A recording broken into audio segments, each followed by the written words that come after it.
Resumen capítulo 85 del libro El Libertador. De nuevo a las orillas del mar. Jesús había citado a sus discípulos a una reunión con él en Galilea. Si se hubieran ausentado de Jerusalén durante la fiesta, los hubieran considerado disidentes y herejes. Pero cuando terminó la fiesta se dirigieron a la casa para encontrarse con el Salvador, tal como él lo había indicado. 7 de los discípulos estaban juntos. Eran pobres en bienes de este mundo, pero ricos en conocimiento de la verdad. Por 3 años el mayor educador que el mundo ha conocido había sido su maestro. Habían llegado a ser inteligentes y refinados, agentes que podían guiar a otros al conocimiento de la verdad. Los discípulos se reunieron en un lugar donde seguramente no los molestarían. A su vista estaba la playa, donde más de 10,000 personas habían sido alimentadas con unos pocos pancitos y unos pescaditos. No muy lejos de allí estaba Capernaum, escenario de tantos milagros. Pedro, quien aún tenía mucho de su antiguo amor por los botes y la pesca, propuso que fueran al lago y lanzaran sus redes. Necesitaban comida, ropa y las ganancias de una noche de pesca exitosa podían suplir las necesidades. Así que fueron, pero trabajaron toda la noche sin éxito. Durante esas largas horas hablaron acerca de su señor ausente. No entendían su propio futuro y se entristecían ante las perspectivas que se les presentaban. Finalmente salió el sol. El bote estaba tan solo a una corta distancia de la orilla y los discípulos vieron a un extraño parado en la playa que los saludó con la pregunta: «Amigos, ¿pescaron algo?». Cuando contestaron que no, él les dijo: «Echen la red a la derecha de la barca y tendrán pesca». Ellos lo hicieron y no podían sacar la red por la gran cantidad de peces que contenía. Juan reconoció al extraño y le dijo a Pedro: «¡Es el Señor!».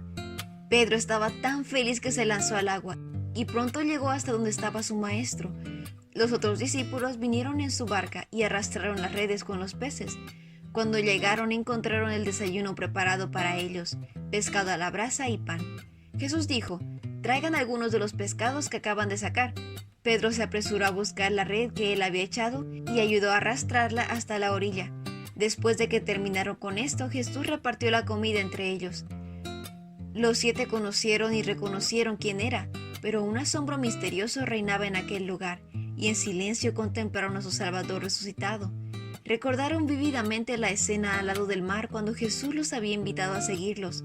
Los había llamado a dejar sus barcos pesqueros y les había prometido hacerlos pescadores de hombres. Aunque no tendrían sustento de su empleo anterior, el Salvador resucitado supliría sus necesidades. Si trabajaban en conexión con él, obtendrían el éxito con toda seguridad. Cristo tenía otra lección para dar. Pedro había negado a su Señor en contraste vergonzoso con las promesas de lealtad que le había dado. Había deshonrado a Cristo, y los otros discípulos creían que no se le permitiría tomar su posición anterior entre ellos. Él mismo sentía que había renunciado a su llamado a ser un discípulo. Debía dar evidencia de su propio arrepentimiento frente a todos ellos. Sin esto, su pecado destruiría su influencia como ministro de Cristo. El Salvador le dio una oportunidad de recuperar la confianza y del resto, y dentro de lo que fuese posible, eliminar la deshonra que había traído al Evangelio. Mientras Cristo y sus discípulos comían juntos, el Salvador, refiriéndose a los demás discípulos, dijo a Pedro: «Simón, hijo de Juan, ¿me amas más que estos?». Él contestó: «Sí, Señor, tú sabes que te quiero». Jesús le dijo: «Entonces alimenta mis corderos». Pedro no hizo una declaración vehemente de que su amor era mayor que el del resto. Nuevamente Jesús probó a Pedro: «Simón, hijo de Juan, ¿me amas?». La segunda respuesta fue como la de la primera, sin ninguna seguridad extravagante: «Sí, Señor, tú sabes que te quiero». Jesús le dijo: «Entonces cuida mis ovejas». Una vez más el Salvador hizo la pregunta: «Simón, hijo de Juan, ¿me quieres?». Pedro estaba apenado, sabía que su Señor tenía razones para dudar de él, y con un corazón adolorido respondió: «Señor, tú sabes todo, tú sabes que yo te quiero». Jesús dijo: «Entonces alimenta mis ovejas». 3 veces Pedro había negado abiertamente a su Señor, y 3 veces Jesús había hecho penetrar en su herido corazón esta pregunta como una flecha aguda. Ante estos discípulos allí reunidos, Jesús hizo ver la profundidad del arrepentimiento de Pedro y mostró cuán humillado estaba aquel discípulo que había sido tan presumido. La transformación de Pedro era claramente visible. Gracias a su humillación y arrepentimiento, Pedro estuvo mejor preparado que antes para actuar como pastor del rebaño. La primera obra que Cristo le confió a Pedro fue alimentar a los corderos, ministrar a aquellos que eran jóvenes en la fe. enseñar a los ignorantes a abrir las escrituras ante ellos y educarlos para ser útiles al servir a Cristo. Su propio sufrimiento y arrepentimiento lo habían preparado para esta obra. Antes de su caída, Pedro estaba siempre listo para corregir a otros y expresar lo que se le cruzaba por la mente. Pero el Pedro convertido era muy diferente. Aún tenía la energía de siempre, pero la gracia de Cristo controló su fogosidad. La forma en que el Salvador trató a Pedro enseñó a los discípulos que debían enfrentar el pecado con paciencia, simpatía y amor perdonador. Después de una vida fructífera, cuando la edad agotase sus fuerzas, él ciertamente seguiría a Cristo.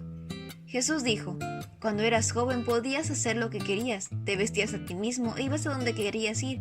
Sin embargo, cuando seas viejo extenderás los brazos, y otros te vestirán y te llevarán a donde no quieras ir.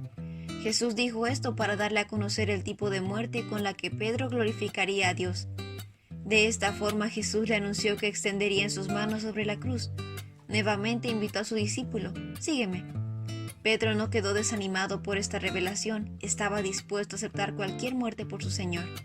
Hasta ese momento Pedro había amado a Cristo como a un hombre, ahora lo amaba como a Dios. Ahora estaba preparado para participar en la misión de sacrificio de su Señor. Cuando finalmente Pedro fue llevado a la cruz, pidió ser crucificado cabeza abajo. Pensó que era un honor demasiado grande sufrir de la misma manera que había sufrido el Maestro. Antes de aquella mañana junto al lago, Pedro había intentado planear para la obra de Dios en vez de esperar y descubrir y seguir el plan de Dios. Pero Jesús le dijo: sígueme, no corras delante de mí, déjame ir antes, y así el enemigo no te vencerá. Mientras Pedro caminaba junto a Jesús, vio que Juan lo seguía. Tuvo deseos de saber cuál sería su futuro y le preguntó: Señor, ¿qué va a pasar con él?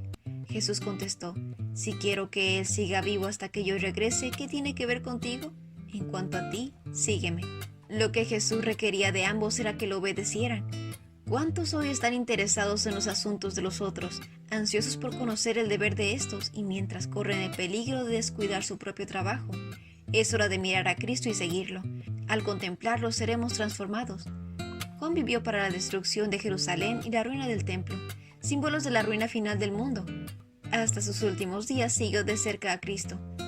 Jesús había restaurado a Pedro al apostolado, pero el honor que Pedro recibió de Cristo no le había dado supremacía sobre los otros. Cristo dejó esto en claro al contestar la pregunta de Pedro: ¿qué va a pasar con él? Diciendo: ¿qué tiene que ver contigo? En cuanto a ti, sígueme. Pedro no fue honrado como la cabeza de la iglesia. Él tuvo mucha influencia sobre ella, pero durante toda su vida llevó consigo la lección que Cristo le enseñó junto al mar de Galilea.